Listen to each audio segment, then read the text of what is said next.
Chapter 431, A Mighty Convoy.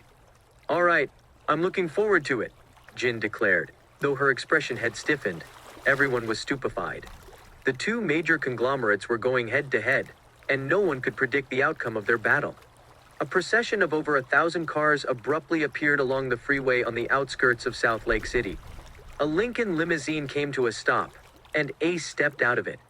Staring at the city before him, he narrowed his eyes and asked, "So this is Southlake City?" "Yes, Mr. Garland. This is Southlake City," an elderly man with a beard replied respectfully. Ace's eyes flashed viciously as he growled, "Nixon and 5,000 of our experts died here." Behind him, nearly 10,000 people chorused in unison, "Kill Caspian Lynch! Avenge our friends! Kill Caspian Lynch! Avenge our friends!" Their hearts were filled with rage. The incident at the Stewart family estate had been a harsh blow to the traditional martial arts association. Nixon, their head elder, had died a tragic death, along with 5,000 other martial arts experts from TMAA. The results of that fight humiliated them, and if they did not seek revenge, they would be the laughingstock of the entire martial arts world. "Let's go!" Ace commanded with a wave of his hand. With a deafening roar, the cars sped into Southlake City. Over at Zott Manor, Bernard came running in as he shouted in a panic, "Bad news, Mr. Zott! Something terrible is going to happen." "What's going on? Why are you making such a big fuss?" Lincoln questioned with a solemn expression. He was displeased with Bernard's inability to stay composed, despite having worked under him for so long now. "Mr. Zott, I just got the news that a massive convoy appeared on the freeway heading into Southlake City. There are over 1,000 SUVs, all bearing the TMAA's logo. I'm afraid something terrible is about to happen," Bernard reported urgently. Lincoln froze when he heard that. Previously, Caspian had warned him to be on his toes whenever people of unknown identities entered Southlake City. And now, over 1,000 SUVs bearing the logo of the TMAA had come. That definitely spelled bad news. Lincoln's chest tightened. He deduced they were here to take revenge after the incident at the Stewart family estate. Even though he hadn't been present that day, he knew the gist of what had taken place there. "Quick! Pass the order down to stop those people from entering the city center. I'll report this matter to Mr. Lynch," Lincoln instructed. "I'm on it," Bernard replied before rushing off at once. Lincoln was anxious. He knew full well his men wouldn't be able to hold back the people from the TMAA. It was easy enough to imagine what would happen if those people entered Southlake City. Without wasting any time, he immediately called Caspian. After receiving the call, Caspian, who was still at the banquet, calmly instructed, "Just keep an eye on them first. Don't do anything yet. Await further instructions from me." He ended the call before musing over the fact that the people from the TMAA dared to come over to Southlake City. They were indeed too bold for their own good. Still, he knew that while Lincoln's men could deal with regular folks, they would not be able to put up a fight against an organization like the TMAA. Noticing the unusual change in Caspian's expression, Willow asked, "What's the matter, hubby? Did something happen?" "Something urgent came up. Honey, I'll go and deal with it," Caspian informed as he stood up. Seeing the serious look on his face, Willow knew it was no small matter. "All right, hubby, stay safe. I'll wait for you," she said, nodding her head. She didn't bother asking questions as she trusted Caspian's ability to resolve any kind of crisis. "Okay," Caspian replied with a nod before leaving the hotel. Meanwhile, Jin had noticed every move Caspian made. She turned to Ginger and said, "Find out what happened." "Yes, Ms. Morrison," Ginger said with a trace of menace hidden within her gaze. She had escorted Zane to the private plane earlier, but he had slapped her before getting onto the plane. He also threatened her by saying that if she didn't help him get his hands on Jin, he would not only force her to return the money but also kick her out of Diatorin. Zane was no prince. He was ruthless and wicked, and Ginger didn't doubt that he would make good on his threat. He even had connections in Dord City. Ginger knew that if she pissed him off, she would not be able to stay in the country. This was all Caspian's fault. If not for him, she would not be suffering this way. As soon as Caspian left the hotel, Sylvia caught up to him and called out, "Caspian, give the order to the armored battalion. Summon them and tell them to get ready for a fight with the TMAA," Caspian instructed grimly. Sylvia grew tense after hearing the first half of the command. Why was Caspian summoning the entire armored battalion? Was something major about to happen? But she relaxed again when she heard they were about to battle against the TMAA. Caspian, should I inform John and tell him to dispatch the military unit as well? Sylvia asked tentatively. John was currently stationed a few dozen miles outside of Southlake City. He didn't return to South Eradlands. After thinking about it, Caspian nodded and said, "All right.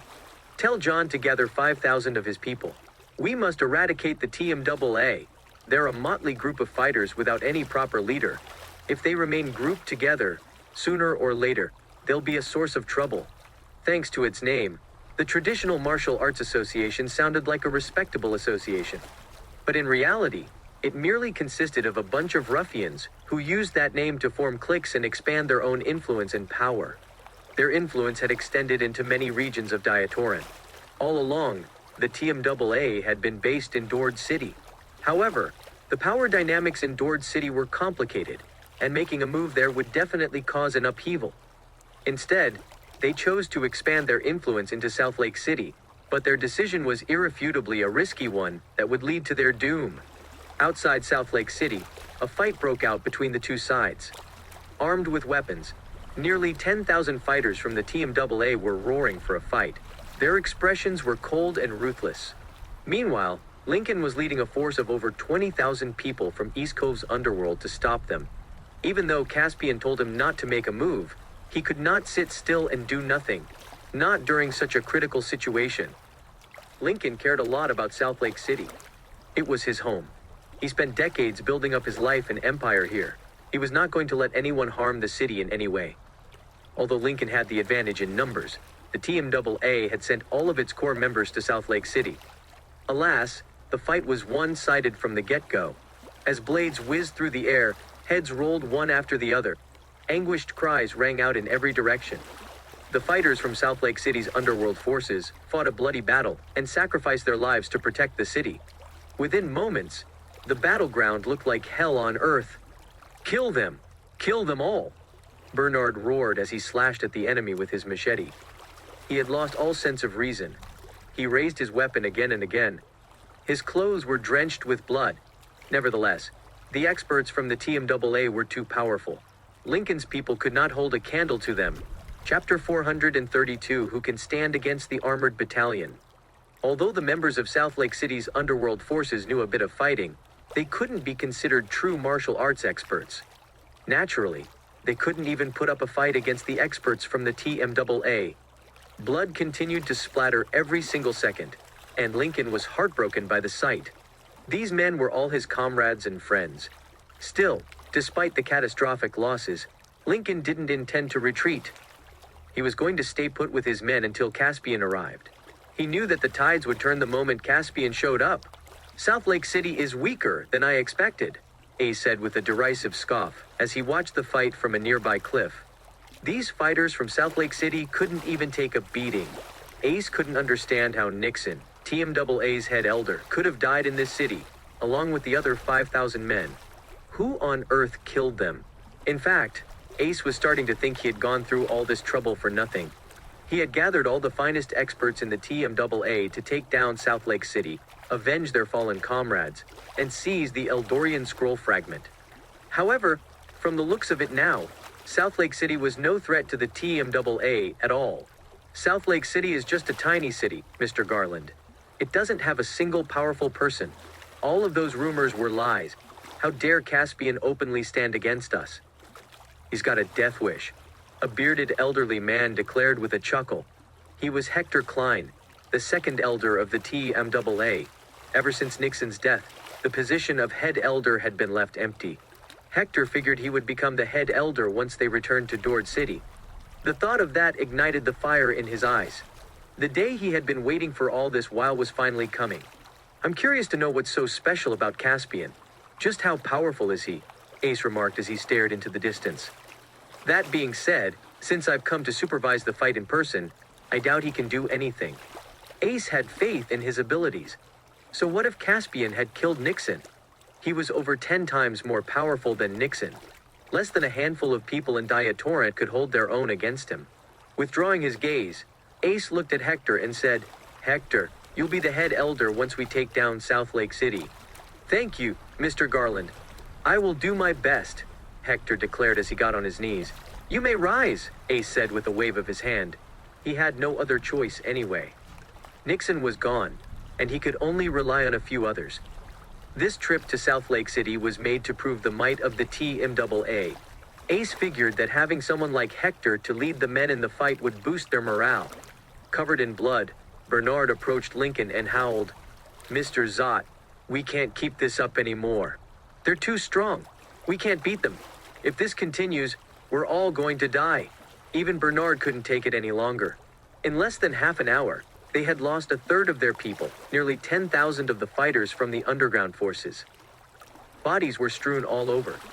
They were bound to lose every single one of their people if the fight continued.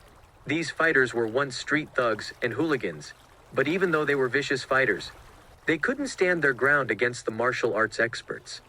"Bernard, no matter what happens, we have to hold on until Mr. Lynch arrives," Lincoln shouted. But Bernard was anxious. Would Caspian really show up? They were all doomed if he didn't. But, of course, he dared not voice his doubts out loud. "Don't just stand there. Don't forget who's the reason why you're still alive today," Lincoln growled as he eyed Bernard. "If you dare retreat, don't blame me for cutting all ties with you." Bernard froze briefly, but soon, he tightened his grip on the machete with a hardened expression. He was out of options. "Come with me, men, let's kill them," he roared. "Let's kill them. Kill them all." Emotions ran high as Bernard let the men into the fight once more. They were prepared to fight to the bitter end, for they knew how brutal things would be for the people of Southlake City if the bastards from the TMAA got into the city. It would be an unthinkable sight. What a bunch of fools. They overestimate themselves. "Resistance is futile," Ace mocked with a scornful sneer. In his eyes, Bernard and the others were simply engaging in a meaningless struggle before their deaths. "Charge, armored battalion. Do your duty to defend the nation. All who invade our territory must die. The invaders must die." All of a sudden, many figures streaked into view. They were dressed in silver armor and armed with curved blades. With sharp, piercing gazes, they rushed into the fight like a horde of ferocious beasts. In an instant, howls of agony rang out from the TMAA's experts. They were powerless against the armored battalion. The blades of the soldiers glinted as the TMAA's experts were slain. It seemed like Bernard and the others were doomed just moments ago, but the armored battalion completely turned things around. "Mr. Lynch has come to save us. Let's kill these punks, everyone," Bernard shouted emotionally. Once again, the fighters from Southlake City rushed into the fight, and the battle intensified once more. Soon, the experts from the TMAA were on the losing end of the fight. Ace was startled by the unexpected change in the situation. He knew that if he didn't do something to stop the situation from getting worse, the TMAA might be losing all of their men who were out there fighting. "Hector, lead 800 of our Eternal Grandmasters into the fight to wipe out that armored battalion," Ace shouted. "Yes, Mr. Garland!" Hector and the Eternal Grandmasters immediately confronted the armored battalion head-on. The Eternal Grandmasters were the core members of the TMAA. They were the reason why the TMAA managed to gain a foothold in Dord City. Ace was indeed doing whatever it took to get his hands on the Eldorian scroll fragment. Ace let out a deep breath as he watched the Eternal Grandmasters and the armored battalion clashed. He had carelessly jumped to conclusions earlier, but thankfully, he kept a trump card up his sleeves. The armored battalion had to be the most powerful force in Southlake City, right? That had to be all, right? Ace couldn't even bring himself to imagine what he could do if something unexpected cropped up again. Southlake City was just an average and insignificant city in Diatoran. If Ace hadn't been here to witness the fight himself, he would never have believed that so many expert fighters dwelled in this city. They fought with agility and precision. Their moves were disciplined and well-honed. It was clear they had undergone rigorous training. Ace never expected such fighters to show up here today. A few figures appeared in front of Lincoln. "Mr. Lynch," Lincoln greeted respectfully. Chapter 433, The Extent of the Traditional Martial Arts Association's Strength. "Do you know your mistake, Lincoln?" Caspian icily asked, as he shot a glance at Lincoln. Lincoln immediately fell on his knees and replied fearfully, "I do, Mr. Lynch." I went against your orders by acting on my own accord. Since you're aware of it, why did you do it anyway? Caspian questioned. Lincoln dared not meet Caspian's gaze as he knew the latter was infuriated. He was right. Caspian was furious that Lincoln's unauthorized move had led to the deaths of thousands of people. If Lincoln didn't do a good job of explaining himself, Caspian would definitely punish him. I would never dare to disobey your orders, Mr. Lynch, but I can't just stand by and do nothing, either. Lincoln replied emotionally, his eyes pooling with tears. The TMAA wants to barge into Southlake City. I've lived in this city for decades, and I know that those people will go around slaughtering everyone once they manage to get into the city. How can I let the people of Southlake City face such a calamity just to save my own skin? Even if I die, I won't let the TMAA enter our territory. In the end, Lincoln staunchly declared, if you wish to punish me, Mr. Lynch, I'll accept it without protest. Caspian was a little moved. Lincoln had a point, but orders could not be disobeyed in the military. Then again, Lincoln wasn't in the army. He and his men had zeal and principles of their own. It would be a little cold-hearted of Caspian if he insisted on punishing them for what they had done. Don't do this again. If you wipe out the TMAA, I'll act like your insubordination never happened, Caspian said. Understood, Mr. Lynch, Lincoln replied with a firm nod. Despite not being a martial arts expert himself, he was no coward. Come with me, everyone, Lincoln shouted before raising a machete and joining the fight. As time went on, the fight grew more intense. The armored battalion continued advancing, and the TMAA suffered severe casualties. Retreat! Quick! Back away! These people are insane! We can't win against them. Make a run for it! Such cries rang out from the TMAA experts as the armored battalion turned the fight around, and those from Southlake City felt even more energized. They continued to charge toward the enemy and kill all who stood in their way. Stand your ground, Hector roared savagely. I'll take down anyone who backs away from the fight. He immediately killed one of the TMAA's martial arts experts who tried to retreat. If they retreated, it meant the TMAA had lost the fight, and Hector's dream of becoming the head elder would be dashed. He couldn't live with that. He had waited long enough for this day to come. Hector swiftly killed a few more martial arts experts who tried to flee, and he succeeded in striking fear into the hearts of the remaining ones. Get them! Charge! Everyone! Since they were doomed, either way, they might as well give their all in the fight. For all they knew, there could be a slim chance of victory. Thus, in the blink of an eye, the experts from the TMAA regained their fervor and fought ferociously. Upon seeing this, Caspian frowned. Their side had only just managed to gain the upper hand in the fight. Things would get a lot more challenging if their opponent decided to go on the offensive once more. Sylvia, go and deal with that man, Caspian commanded while pointing at Hector. As long as the leader was dealt with, the experts from the TMAA would be running around like headless chickens, and they would certainly retreat. Got it, Sylvia acknowledged. Capturing the leader was a basic battle strategy. Sylvia's expression hardened as she hoisted her weapon and charged at Hector. Let me see what you can do, she said as she suddenly attacked him. Hector, who was in the middle of a fight, briefly froze when he heard the voice. At the very next second, he sensed a murderous air coming from her. She was no ordinary woman. He immediately flipped over to avoid her attack. Who are you? Answer me, Hector demanded as he stood up. You're not qualified to know who I am, Sylvia fired back derisively. Uninterested in wasting her breath, she charged at Hector again. Hector thought he could buy himself some time to identify Sylvia's weakness if he attempted to talk with her. He didn't expect her to crush his chance to do so. All he could do was engage her in a fight. Their figures brushed past each other as their weapons clashed, and the sound of metal breaking rang out. Hector's weapon broke in half. He couldn't believe that a woman could be this powerful. Before he could regain his senses, Sylvia came at him with her weapon raised. Arg! Hector shouted as his face scrunched up in pain. He went flying backward. Blood gushed out of a deep wound on his shoulder, and his bone was just barely peeking through. Once Hector regained his balance, he glared at Sylvia. He only had one thought in mind: flee. She was too powerful. Be it in terms of strength or reflexes, he was no match for her. He wouldn't have a chance to escape if he didn't back away now.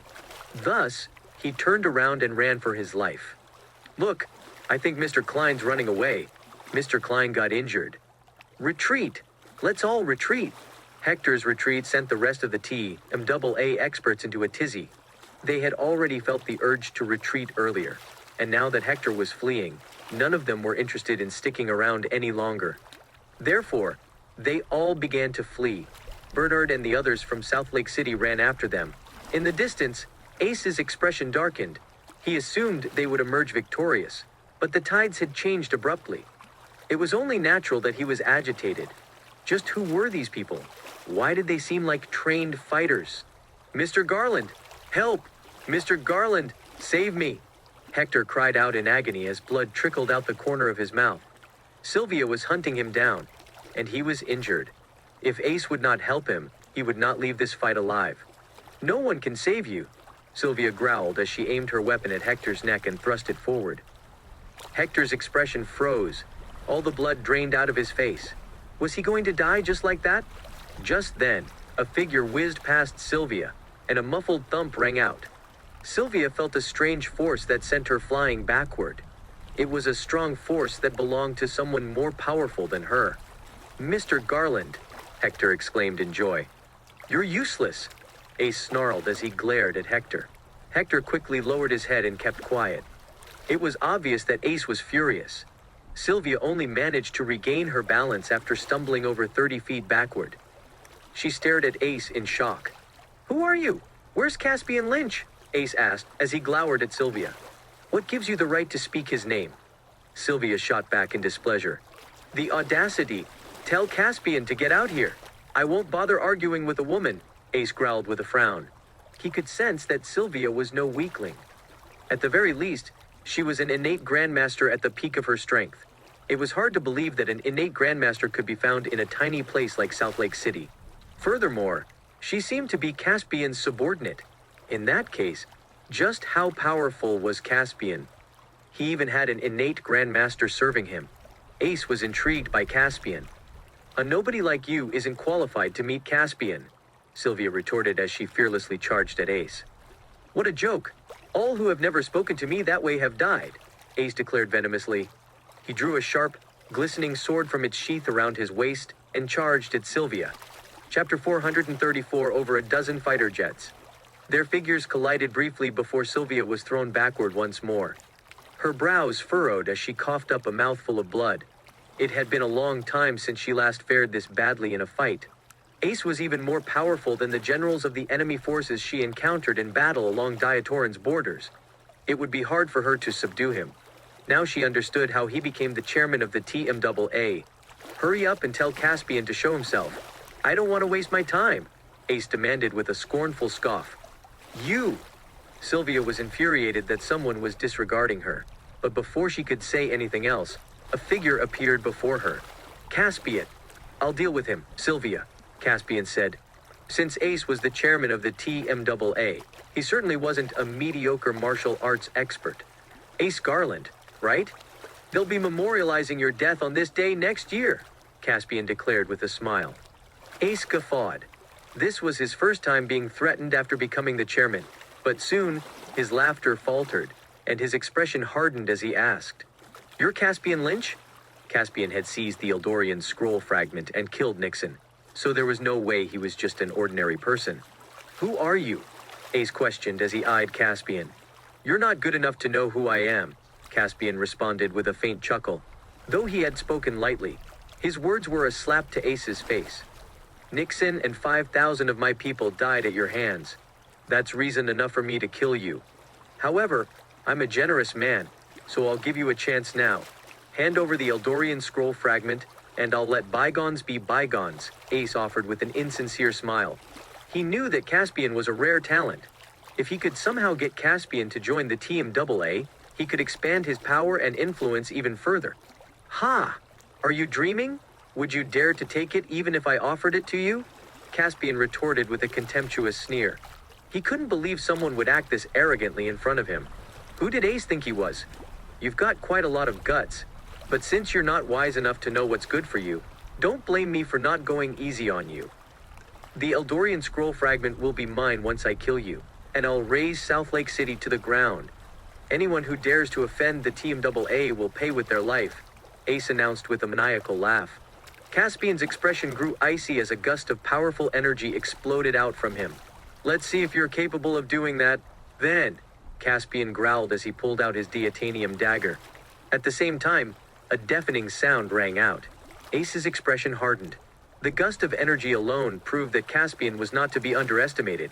Thus, he dared not let his guard down. He mustered all his strength and prepared himself for the fight against Caspian.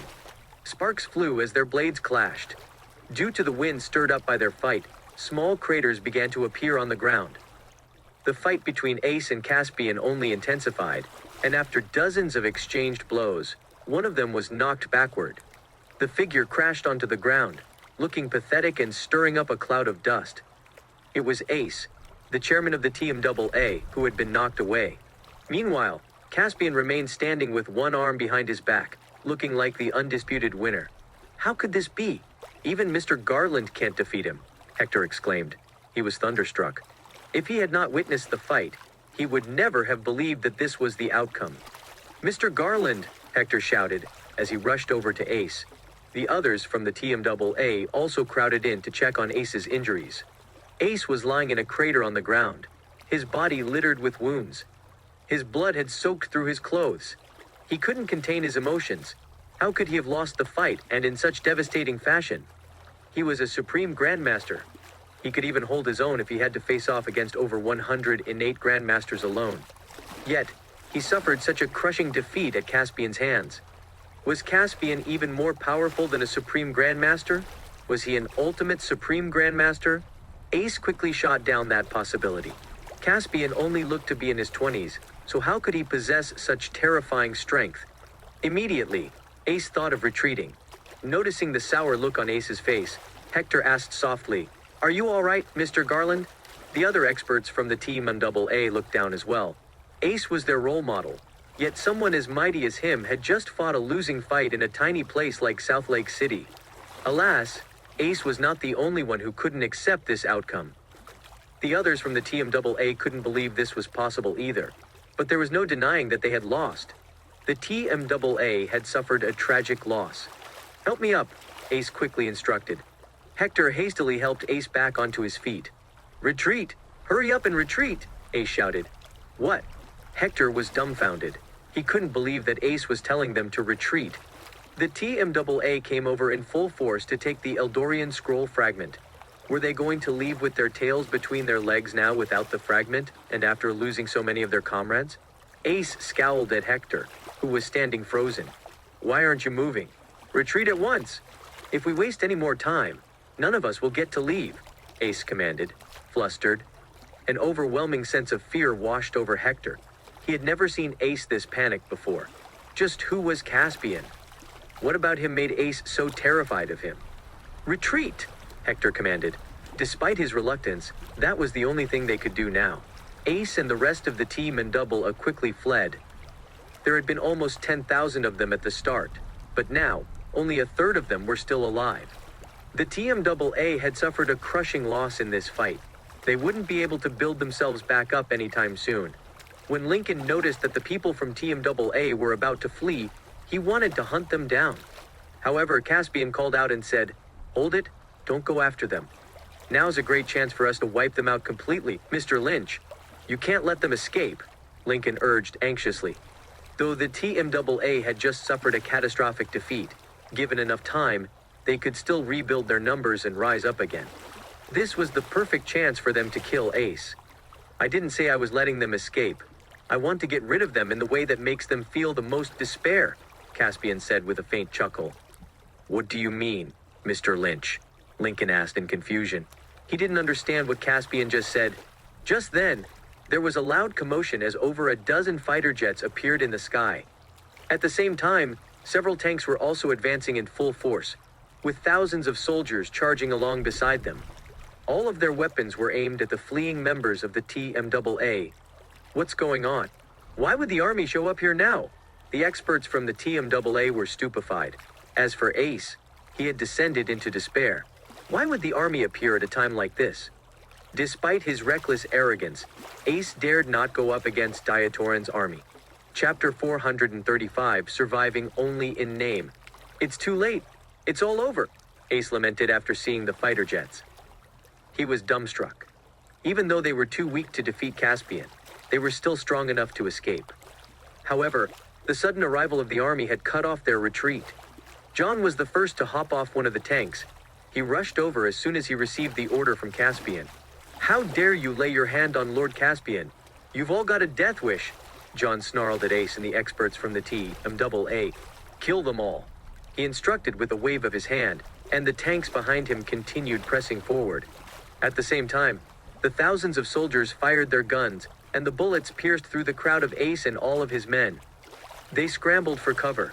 They couldn't figure out why the army was helping Caspian, but before they could wrap their heads around the situation, an overwhelming majority of them had died. The stench of blood filled the air. The sight of his subordinates going down one after the other enraged Ace. "Charge forward! Clear a path!" Ace roared. The only thing he could think of now was to find a way out as soon as possible. No matter how adept they were at fighting, they were powerless when confronted with guns. Their only chance of survival was to find a way to break through the siege. "This is fun," John snorted. He issued an order through his walkie-talkie. "Don't let them escape!" The fighter jets up above immediately aimed their spotlights down on the ground. Once the lights zeroed in on Ace and his people, the soldiers started firing at them. Bullets rained down from the sky, extinguishing the last flicker of hope in Ace's heart. In the face of such powerful weapons, even mighty martial arts experts like them were defenseless. A bullet ripped through Hector's abdomen, and blood gushed out of the wound. "Save me, Mr. Garland!" Hector howled in pain as he clutched his wounded abdomen. "Hector!" Ace roared. He wanted to save Hector, but now that Hector had been hit, his fate was sealed. Within seconds, he had more bullets in him than one could even count. "Caspian, I'll rip you to pieces myself," Ace howled in rage. All of his most trusted subordinates had been killed by Caspian. Ace wanted vengeance, but now was not the time for that. If he wanted to come after Caspian, he had to escape this place alive and rebuild his forces. He dared not waste any more time. Mustering up every ounce of strength, he got ready to flee this place. Supreme Grandmasters had a heightened sense of awareness above and beyond that of ordinary people. Ace was able to swiftly dodge all the bullets that came flying at him, but the rest of his people weren't as fortunate. They fell like dominoes, row after row. It was a devastating sight. Lincoln and the others were stunned by the scene before them. On the other hand, this was nothing out of the ordinary to Caspian. He had seen his fair share of horrifying battles. From the moment the people from the TMAA decided to attack Southlake City, their fate had been sealed. A crushing loss was the only possible outcome. "Caspian, I'm going to kill you if it's the last thing I do," Ace ferociously declared as he broke out of the siege. Behind him, all of his people had fallen. Ace dared not stick around any longer. He swiftly disappeared into the night. When Sylvia saw him fleeing, she rushed forward and said, "I want to hunt Ace Garland down, Caspian." She couldn't accept the fact that she had lost to him during their earlier fight. "Don't bother, let him go. Now's not the time to kill him. Either way, the strongest fighters in the TMAA will have gone down after this fight. Even if he gets away, he won't be much of a threat," Caspian said as he shook his head. Following this fight, the TMAA would exist only in name. Caspian could easily destroy the association for good whenever he wished. After hearing what Caspian said, Sylvia backed down. She obeyed his orders without question. Just then, John approached Caspian and reported, "Apart from Ace Garland, the rest of the TMAA are all dead, Lord Caspian." After exchanging glances with his people, Lincoln gulped. He didn't know how to react. Caspian became even more awe-inspiring to him. "Clean this place up. Burn all the bodies," Caspian instructed as he glanced at Lincoln. "Yes, Mr. Lynch," Lincoln replied with a nod. John and the army also jumped into action. Too many had died in this fight. They needed to clear the place as soon as possible, lest it would lead to unwanted trouble. Caspian looked at Bernard and the others. They had just gone through a bloody fight. This experience would surely change them, and he knew they would become even more resilient after this. "All of you did well. No one backed down from the fight. You're all worthy of calling yourselves honorable men. I will give the families of the deceased $2 million each to support them in their time of grief." Everyone who took part in the fight will also receive $500,000 in cash as a reward, Caspian solemnly declared. He was always generous with his subordinates. The fallen men were all heroes who died while defending the citizens of Southlake City, so their families deserved to be compensated. Money was nothing but a meaningless string of numbers to Caspian. He didn't care about it at all. Thank you, Lord Caspian. Thank you, Mr. Lynch. Everyone expressed their gratitude, moved by Caspian's gesture. In the past, Lincoln's men had merely been street thugs. Everyone kept their distance from them, and no one respected them. But ever since they started working for Caspian, they became responsible for maintaining the peace and security in Southlake City. They started to feel a sense of respect from others. Meanwhile, the banquet at Draymore Hotel had ended, and the attendees had already left. Jin was getting ready for bed in one of the hotel's luxury suites. But after hearing Ginger's report, she stared at Ginger in disbelief and exclaimed, "What did you say? Everyone from the Traditional Martial Arts Association is dead?" That's right. According to the latest news, Ace Garland, the chairman of the TMAA, led about 10,000 of his people over to Southlake City to snatch the Eldorian scroll fragment from Caspian. However, not a single one of his men survived. A bloody fight took place on the outskirts of the city, and only Ace managed to escape. The fight had been even at first, but the army got involved, turning the tides in Caspian's favor. Ginger trembled as she gave the report. Just who was Caspian? Was he really just some guy who once served as a soldier? Why would even the army show up to help him? Jin's brows creased. She didn't know what position Caspian held in the army, but she was certain he had to be someone of extreme importance. Otherwise, the army would not have shown up to protect him. After the appalling defeat the TMAA suffered, they were as good as abolished. Jin got the feeling that the power balance in Dord City would soon be undergoing a great upheaval. Tell our people to start buying up all of the TMAA's assets and businesses, Jin instructed Ginger with a serious expression. If anyone refuses to sell anything to us, just seize it by force. I want to take over all of the TMAA's assets within 10 days. Chapter 436, The Assassin Sent by the Morrisons. Shocked, Ginger stared at Jin and exclaimed, "Ms. Morrison? Was Jin trying to capitalize on the situation at a critical time like this?" With a resolute expression, Jin declared, "Sooner or later, everyone in Diatoran will learn that the TMAA has suffered a devastating blow. Once the major powerhouses in Dord City hear about this, they'll surely find ways to seize the TMAA's territory. Instead of letting someone else get their hands on it, why don't we use this opportunity to expand? Morrison Group instead? Plus, since the TMAA had the audacity to attack Caspian, I'm going to teach them a lesson. All along, the TMAA wielded a great deal of power in Dord City, and no one dared to cross them. After all, their members were all martial arts experts. However, things were going to be different now. Since the TMAA had been severely weakened by the fight, everyone would gang up on them to pick them apart. Jin had the advantage as she had caught wind of the news first, so she was determined to take action. "Understood, Ms. Morrison," Ginger replied. "Also, we need to hold a product launch in 2 days. I want to beat Southlake Corporation within half a month," Jin added with a fierce gaze. She was focusing all her attention on challenging Southlake Corporation. Jin wanted Willow to back down by proving to the latter that she was the best match for Caspian.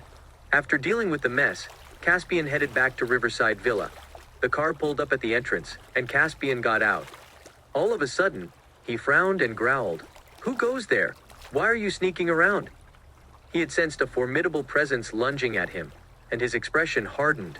The attacker was no ordinary person. Without even a moment of hesitation, Caspian threw a punch. A gust of wind stirred, and Caspian had to take a half step backward. He was surprised that the other person managed to push him back. Even though it was only half a step, it was enough to shock him. Caspian had been in numerous battles and encountered countless powerful opponents, but no one ever managed to make him stumble backward. This was a first. Meanwhile, Caspian's punch had sent the figure flying backward before crashing against a large tree trunk. The tree trunk cracked from the force. Upon checking, Caspian saw that his assailant was an elderly man in a robe. The elder fell to the ground and spat out a mouthful of blood before staring at Caspian in disbelief. "You're Caspian Lynch, the Stewart family's matrilocal son-in-law?" the elderly man asked in shock. "That's right. Did the Morrisons send you?" Caspian questioned curtly. "How did you know?" the man exclaimed. He was even more thunderstruck now. Caspian had figured out his identity when all he did was ask a question. The attacker was Anton Torres, the man Tristan tasked to kill Caspian. After flying into Southlake City, Anton immediately began investigating Caspian. Once he found out where Caspian lived, he lay in wait nearby to ambush Caspian. Anton thought he had a foolproof. Alas, he underestimated Caspian's vigilance and alertness. Caspian had noticed his presence before he even made his move. Due to that, Anton had no choice but to attack Caspian as quickly as possible, but he couldn't even withstand a single punch from the latter. Caspian's punch had severely injured him.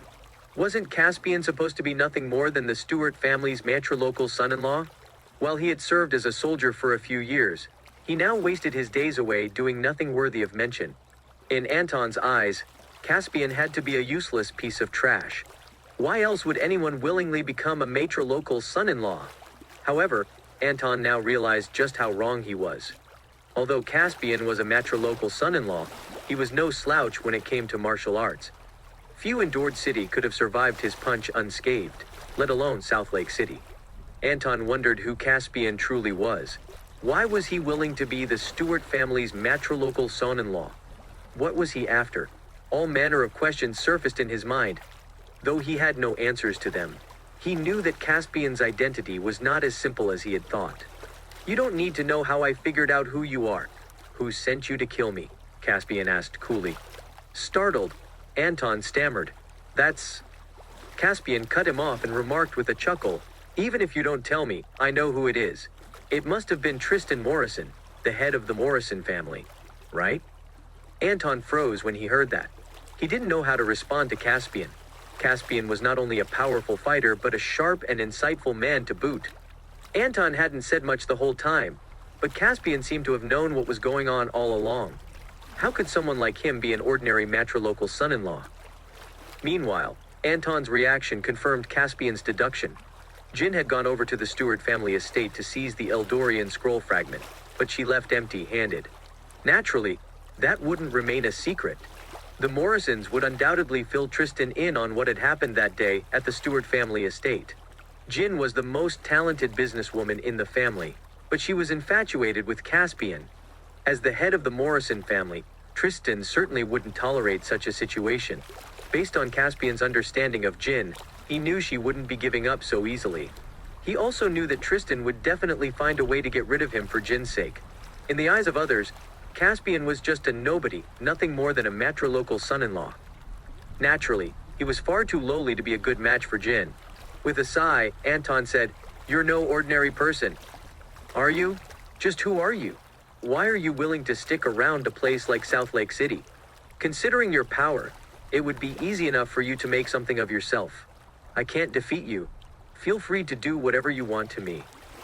After just a single punch from Caspian, Anton knew full well he was no match against Caspian. He posed no threat to the latter at all. Instead of wasting more time, he'd much rather save himself the agony and take the easy way out. Plus, he figured that Caspian might be too afraid to do anything to him due to his association with the Morrisons. The Morrisons would surely go after Caspian if he died. "Ha, kill you? I'm not interested in doing that. However, it's not because I fear the Morrisons.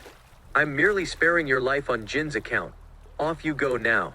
Hopefully, you'll be making wise choices from now on," Caspian said before walking off. Anton had mixed emotions as he watched Caspian leave. It was hard to believe that Caspian possessed such strength at such a young age. Fortunately for Anton, Caspian didn't take his life. Anton then left, shaking his head. He wanted to report the incident to Tristan right away. Outside Dord City was a mountain range that stretched across the heart of Diatorin. At night, the forest along the mountain range fell into complete darkness.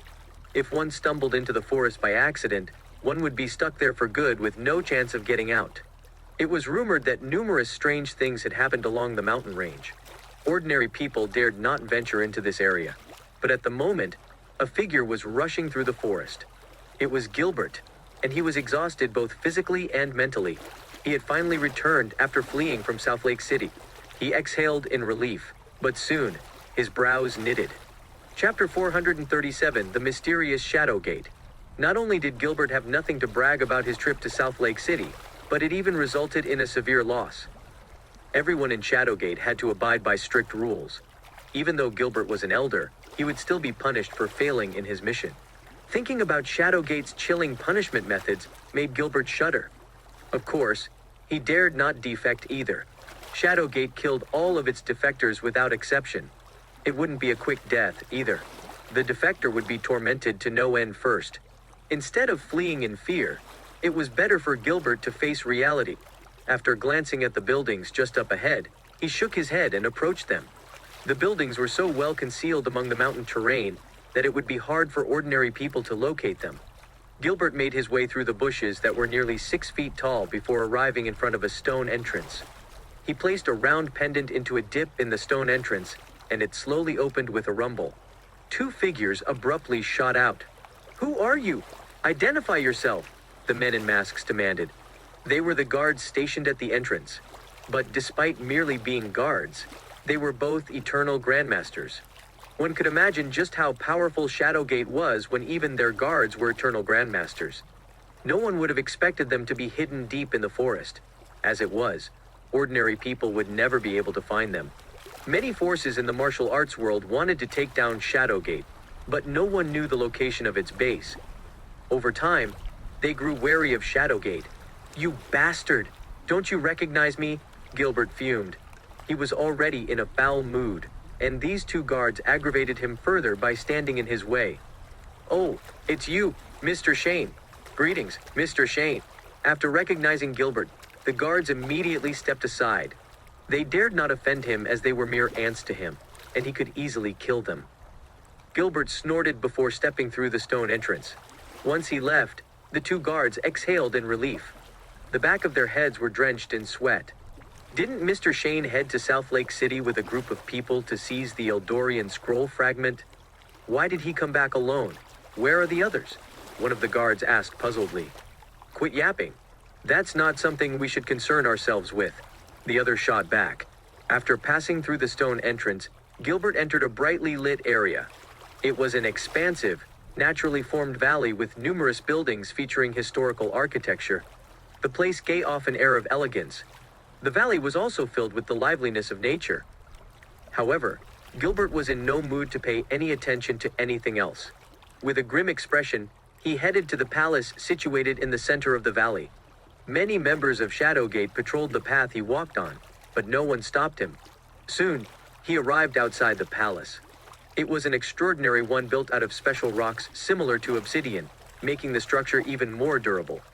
The walls couldn't be damaged with regular weapons. The air inside the palace was chilly. Ordinary people wouldn't be able to bear the cold. At the moment, there were over a dozen figures in the center of the palace. They were puzzled by Gilbert's arrival. As soon as Gilbert entered, he fell to his knees and said, "Greetings, Mr. Burton." In the center of the palace, a man in a cloak was seated on a throne made of human bones. He wore a dazzling golden mask with an eerie-looking shape that struck fear into all who saw it. The man was Elijah Burton, the head of Shadowgate. No one in the martial arts world knew what he looked like. Even the members of Shadowgate never saw his face before. Elijah was an enigmatic figure. After glancing at Gilbert, Elijah said in an uncanny voice, "Did you get the Eldorian scroll fragment?" It was hard to tell whether the low and husky voice belonged to a man or a woman. Gilbert trembled, and his back was covered in sweat. "About that, Mr. Burton?" Gilbert didn't know how to answer Elijah's question. Noting Gilbert's hesitance, Elijah asked coldly, "Did you fail to retrieve it?" "Please have mercy on me, Mr. Burton." Gilbert immediately prostrated in front of Elijah and started banging his head against the floor. The moment he finished speaking, he felt a murderous force shrouding him. "Explain yourself. If you don't, you know what I'm capable of." The voice was icy and void of emotion, but that sentence alone was enough to make everyone freeze. "Please forgive me, Mr. Burton. Gilbert gave a summary of everything that happened in Southlake City. "Caspian Lynch? A matrilocal son-in-law?" Elijah said with a look of confusion. Was Gilbert coming up with the most ludicrous lie possible? Why would a matrilocal son-in-law have the gall to seize the Eldorian scroll fragment from two extremely powerful factions like the TMAA and Shadowgate? It was also impossible to believe that 5,000 fighters from the TMAA had died, including their head elder, Nixon. While Gilbert was lucky enough to survive, over 1,000 experts from Shadowgate had also died at the Stewart family estate. How could a matrilocal son-in-law display such formidable strength? Who would believe such a story? A red-haired man in a red mask stepped forward and said, "This is just your excuse, isn't it, Gilbert? How can a matrilocal son-in-law do what you claim he did? Stop spewing such nonsense." Turning to Elijah, he continued, "I suggest that you punish Gilbert heavily, Mr. Burton." The man in the red mask was Asher Cook, the 9th elder of Shadowgate. He had always been at odds with Gilbert. Now that Gilbert had just failed a mission, Asher seized the chance to knock him down a peg. Everyone in Shadowgate harbored their own selfish desires. Their main priority was themselves. They only joined forces with each other in the interest of mutual benefit. Therefore, the others watched the spat between Asher and Gilbert without saying anything. "What do you mean by that, Asher? You're just trying to use this chance to get even with me. I did my best to complete my assignment, so stop being ridiculous," Gilbert retorted hotly. He knew Asher was slandering him to get him in trouble. Gilbert was doomed if he angered Elijah. "How am I being ridiculous? Who in the martial arts world wouldn't want to get their hands on the Eldorian scroll fragment? You likely came up with a flimsy excuse to hide the fact that you took it for yourself," Asher declared with a nasty sneer. Stunned, everyone fixed their eyes on Gilbert. The Eldorian scroll fragment was indeed a treasure that many yearned for. With it, one could become a supreme grandmaster, or maybe even more powerful than that. It wouldn't be surprising if Gilbert was trying to keep the Eldorian scroll fragment to himself. Meanwhile, all the color drained out of Gilbert's face. He was irritated beyond words. Though he did consider keeping the Eldorian scroll fragment to himself, he didn't get his hands on it in the first place. "Are you going to explain yourself, Gilbert?" Elijah asked icily. Once again, Gilbert started banging his head against the floor until his forehead began bleeding. "I've been nothing but loyal to you, Mr. Burton. I would never dare to betray you," Gilbert cried out tearfully. Chapter 438 greeted by a sea of fans. Elijah sneered. He was thoroughly aware of what kind of subordinates he had. They all wanted to take his place. Nevertheless, he didn't care about that. They had banded together for selfish reasons and were using each other anyway. He would choose to close an eye as long as their actions didn't go too far. Naturally, Elijah knew that Gilbert wasn't as loyal as he claimed to be, but the fear in Gilbert's eyes made it clear he didn't get his hands on the Eldorian scroll fragment. Otherwise, there was no reason for him to return to Shadowgate.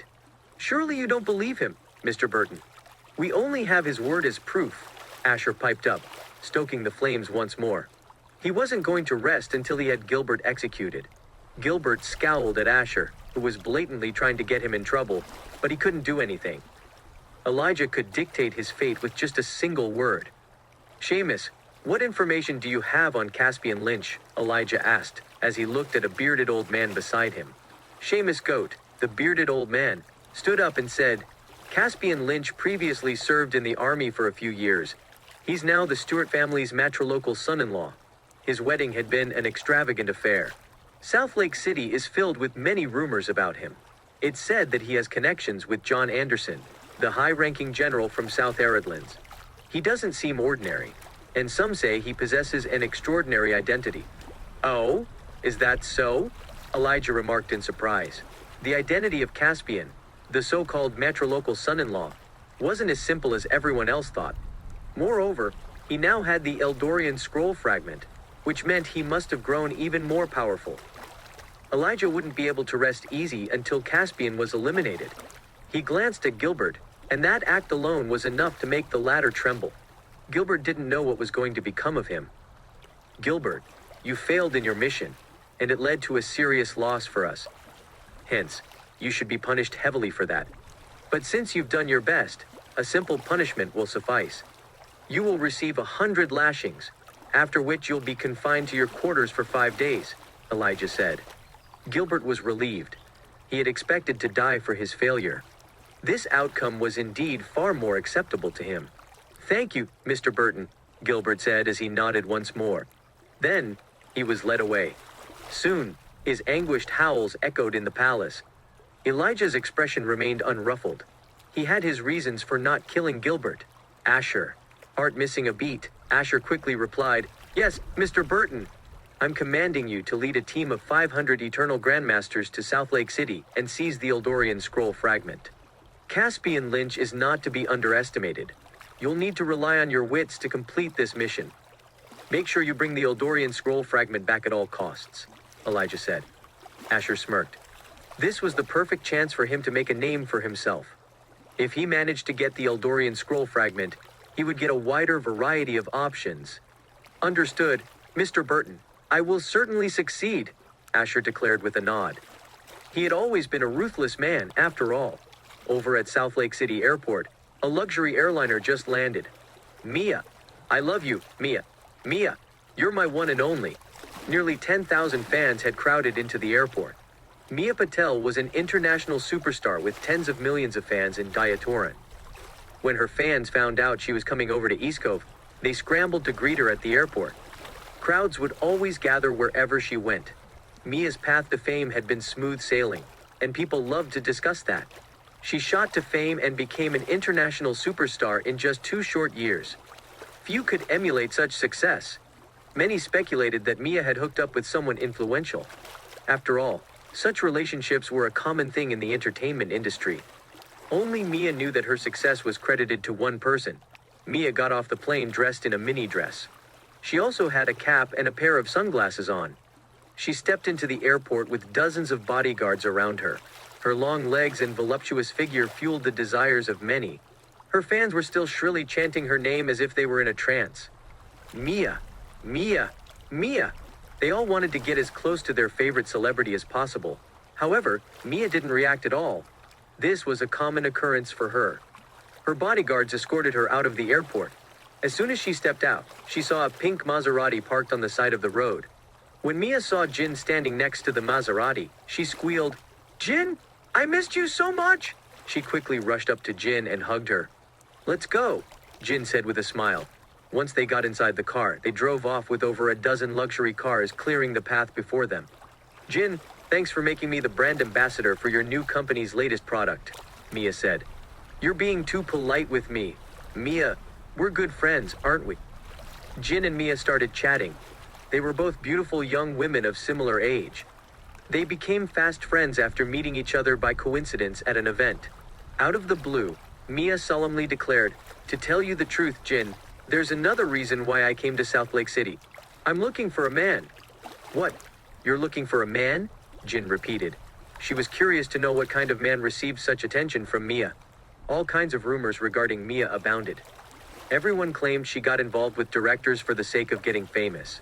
However, those were all baseless rumors. Jin knew Mia very well. Even after becoming a celebrity, Mia held fast to her principles. She was still a virgin, and she didn't care about the rumors others spread about her. Yet, Mia was now saying that she was looking for a man. Jin knew the entire entertainment industry would be astonished if this news got out. "You can get any man you want, Mia," Jin said with a chuckle. "It's not what you think, Jin. The man I'm looking for saved my life once. I never told you about this," Mia said seriously. When she first joined the entertainment industry, she had through a difficult period. Many people from the production team, including directors and screenwriters, lusted after her. They would only give her roles if she slept with them. However, Mia rejected them all. Later on, even her management company gave up on her. At the time, Mia couldn't take the setback. She attempted to take her own life by jumping into the river, but a handsome passerby saved her. That man gave Mia an address and told her to look for someone there. It was then that Mia got her big break and shot to fame, becoming the megastar she was now. All along, Mia had been searching for the man who saved her, to no avail. But after asking around all this while, she finally heard that he could be in Southlake City. Chapter 439, Hottest Female Celebrity in Blatoran. "I never knew you went through such hardships. Mia, don't worry. I'll definitely help you find your savior," Jin assured. Mia nodded and smiled before looking out the window. She knew full well why she abstained from relationships all along. She was waiting for him, the man who saved her from the clutches of death. Meanwhile, over at Southlake Corporation, Caspian was startled as he looked at the photo in his hand. Mia Patel. That's right. Mia's the hottest celebrity in Diatoran right now. She has tens of millions of fans. I can't believe Jin got Mia to be her company's brand ambassador. We're in big trouble now, Willow said anxiously. Mia was too famous.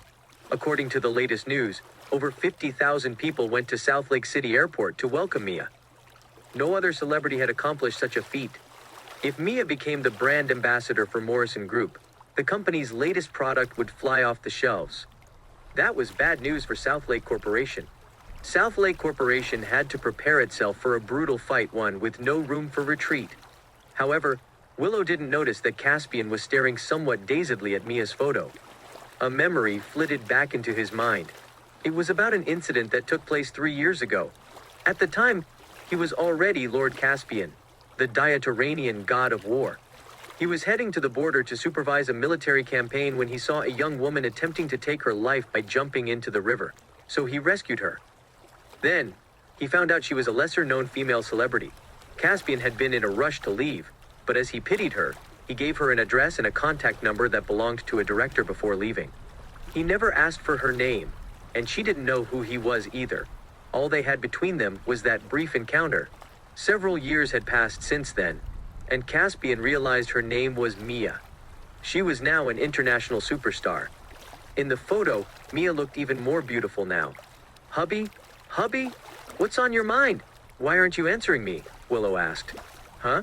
When Caspian snapped out of his reverie, he saw Willow eyeing him in confusion with her arms crossed.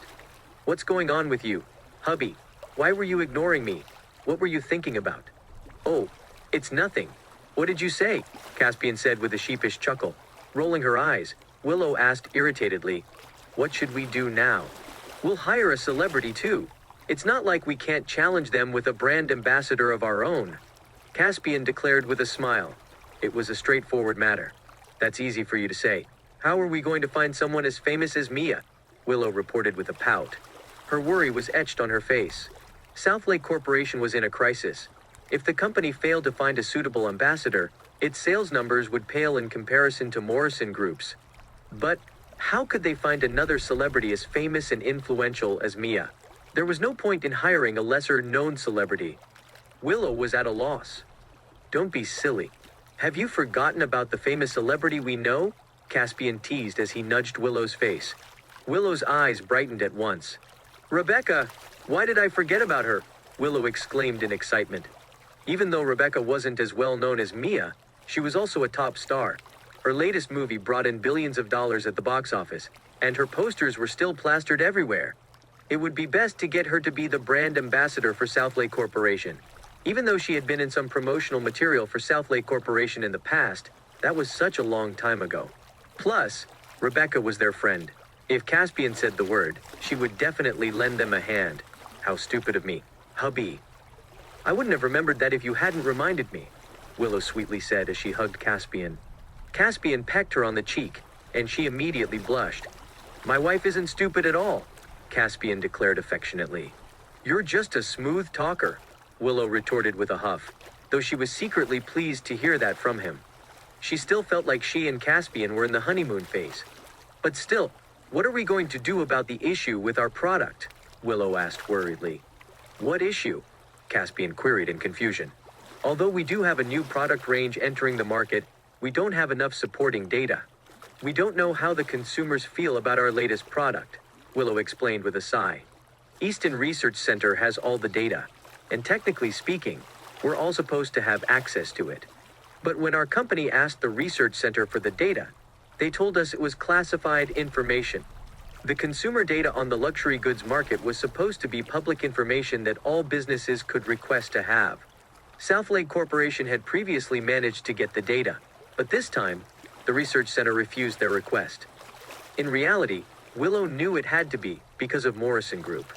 Southlake Corporation and Morrison Group were going head-to-head, and the Research Center didn't want to offend either party.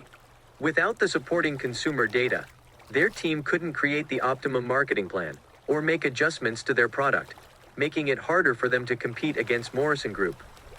That's not a problem at all. Don't worry, I'll head to Easton with you tomorrow. I'm sure we can resolve this matter. We'll also invite Rebecca to be Southlake Corporation's brand ambassador and promote the latest product range, Caspian said as he held Willow. Thanks, hubby. You're the best. I love you so much. Willow nuzzled her face against Caspian's chest. Is that all I'm getting? How about something more substantial? Caspian suggested with a sly smirk. What do you mean? Willow asked puzzledly. Caspian murmured into her ear. What, in the office? That's too inappropriate. What if somebody sees us? I won't be able to face the employees as their CEO any longer. Willow exclaimed. I won't do it. I had a hard time establishing myself as the CEO in front of everyone. You know? I won't let you ruin my image. Willow couldn't believe that Caspian suggested they made love in the office. She rejected him without hesitation. How could they do something so intimate in the office? What if someone saw them? She would never be able to hold her head up in public again. In any case, she had a lot of matters to attend to every day, and the staff often dropped by to deliver documents to her. She and Caspian would undoubtedly be interrupted if they did the deed in the office. That's easy, Caspian declared. Who'd dare enter the CEO's office without permission? You can just make a call and announce to the employees that no one's allowed to come in. Chapter 440 Downfall of the Traditional Martial Arts Association. After Caspian finished speaking, he picked up the landline on Willow's desk. Yes. Is this the receptionist? Tell everyone in the company that Miss Stewart will be busy for the next 2 hours. No one is allowed to come to her office. Anyone who does will be fired on the spot. After ending the call, Caspian smirked at Willow and said, You have nothing to worry about now. Hubby, you're so annoying. Willow didn't expect Caspian to do what he just did. She felt so embarrassed. Wait a minute. Why did you say I'll be busy for 2 hours? Willow asked puzzledly. Clearing his throat, Caspian replied, Isn't 2 hours the average amount of time? Anyway, let's get started. We haven't done it in the office before. He scooped Willow into his arms, and soon, their passionate embrace heated up the office. You were such a brute just now, hubby. Look, you ripped my clothes. I'd be mortified if someone saw this, Willow shyly grumbled as she adjusted her outfit. Caspian had been in too much of a rush earlier. Willow never thought she'd be having sex in the office either. Though she had to admit it felt different from doing it at home, it was quite thrilling. Why don't we try something new next time? Caspian suggested with a chuckle from his seat on the couch. Willow's breath hitched. What did he mean by that? Were there other ways to do it? Ace made it back to the TMAA's headquarters. The moment he arrived, he announced that he would be going into seclusion for a while and wouldn't be seeing anyone. At the same time, the news of the TMAA's crushing defeat had spread all over Dord City. All the remaining members of the TMAA were living in fear. Lately, Morrison Group went into a frenzy and bought over the TMAA's businesses at absurdly low prices. When the TMAA refused, Morrison Group seized the businesses by force instead. Even after returning to the TMAA, Ace didn't show himself in public, and barely any of the high-ranking members of the TMAA remained. The TMAA was as good as dead since the ones still around were headless chickens. All who bore a grudge against the TMAA used this chance to seek vengeance. In the dungeon of the TMAA, Ace's expression hardened as he coughed up a mouthful of blood. His face was pale and his body was incredibly frail. Caspian, Ace snarled through gritted teeth. The TMAA was going through its worst crisis. Ace knew full well what had been going on the past few days. But he was so preoccupied with his own condition that he didn't have the strength to care about anything else. Nevertheless, seeing the way the TMAA was on the verge of crumbling apart gave Ace the urge to tear Caspian into pieces. Just then, the low thud of footsteps rang out. Startled, Ace turned around and growled, "Who goes there?" A man wearing a cloak and a veil emerged. Ace tensed up the moment he saw that man.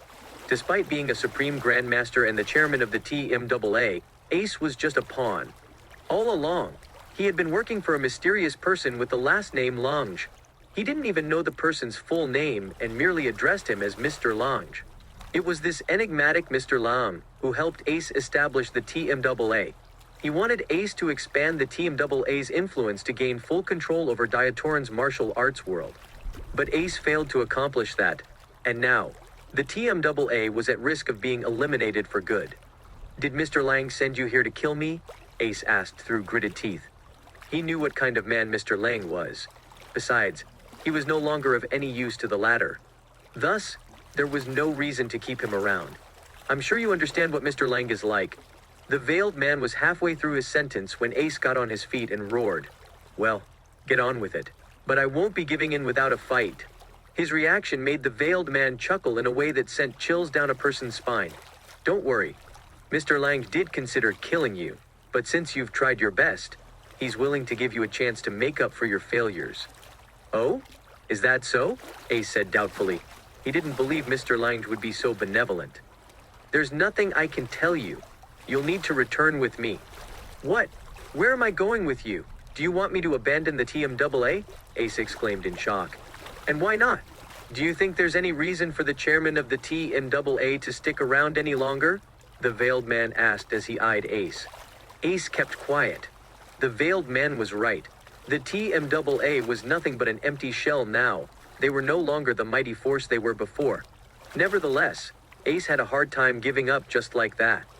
He spent decades building the association up. It pained him to leave so abruptly. You don't have a choice in the matter. This is Mr. Lang's decision, the veiled man declared coolly.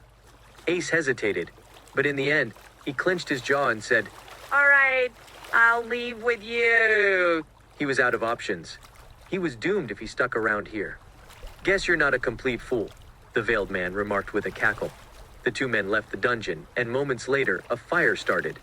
Everything was burned to a crisp. The next day, a shocking piece of news spread like wildfire. Ace, the chairman of the TMAA, had died in a fire. In an instant, all of the TMAA's enemies descended upon the TMAA, causing its members to flee. The once mighty TMAA was gone in a flash. Many were unaware that the fall of the TMAA was related to Southlake City. But many factions and forces, including those from Diatoran's martial arts world, were starting to pay attention to the seemingly unremarkable city. What? The TMAA has fallen apart. Caspian was taken aback by the news.